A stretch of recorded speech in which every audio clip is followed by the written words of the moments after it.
I love you, Allah.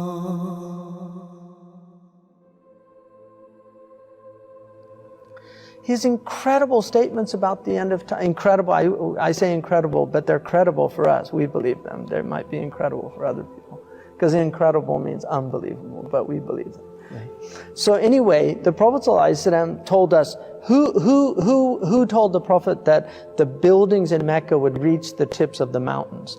Like, who could have imagined that in the 7th century, to have skyscrapers that reached the tips of the mountains?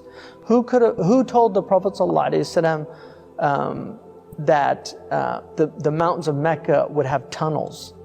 إِذَا بُعِجَتْ كَظَائِمُ مَكَّةَ. I mean, it's in a hadith. When the mountains of Mecca, when the base is drilled open, bu'ijat means to like pierce, right? So who told the Prophet ﷺ that?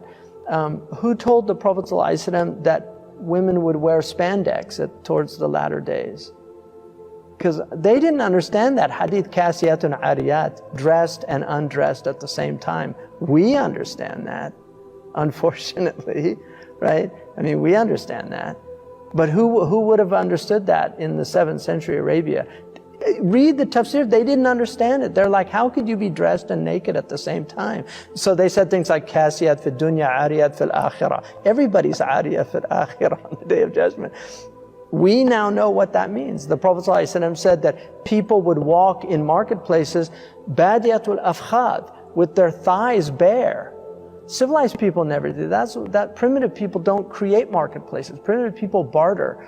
You know, they live they don't have marketplaces. That's the difference between civilized, one of the differences between civilized and, so he's talking about people in aswaq, in malls, walking with shorts on.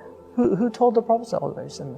I mean, there's so many things that he said. Who told him that destitute Bedouin would be vying with one another to build tall buildings in the Arabian desert? Who told him that all this money would come to the Arabian Peninsula? Who told him that the Arabian Peninsula would be turned into gardens and have green, I mean, it was desert. Like, now you go and you can see these amazing gardens. I mean, they actually have skiing in Dubai. Like, they have snow.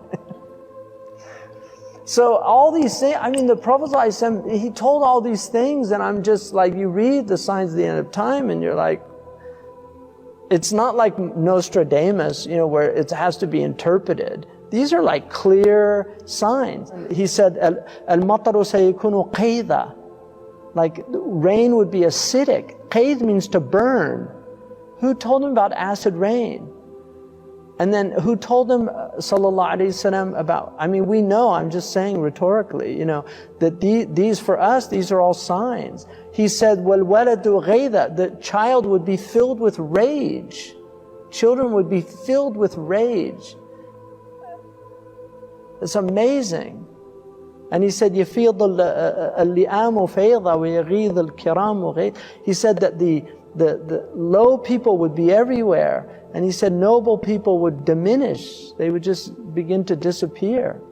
He said, how will you be when you're amongst the leftovers of humanity? Like, the party's over. It's all the crumbs and the scraps. I mean, just look how people dress. Look how people have always dressed nobly throughout human history. Nobody ever dressed like modern people. Nobody in history. Romans had togas. You know, the Persians had their robes. You know, all these people, I mean, even native peoples had their feathers and because they knew, they had some sense of what human beings are. Now people walking out, they walk around they pay hundreds of dollars for rags. They pay hundreds of dollars for rags. What's happened to human beings? That this is their state. I mean, you have to marvel at the leftovers. It's just amazing. But there were days, I mean, look, there were days when heroes walked the earth. Like, now they want to, every hero they just have to tear down. Everybody of any distinction, they have to tear them down. They have to destroy them. They have to expose them, show how they're just like everybody else. There's nothing special about them. You know, this is a sickness of people. It's all this leveling. And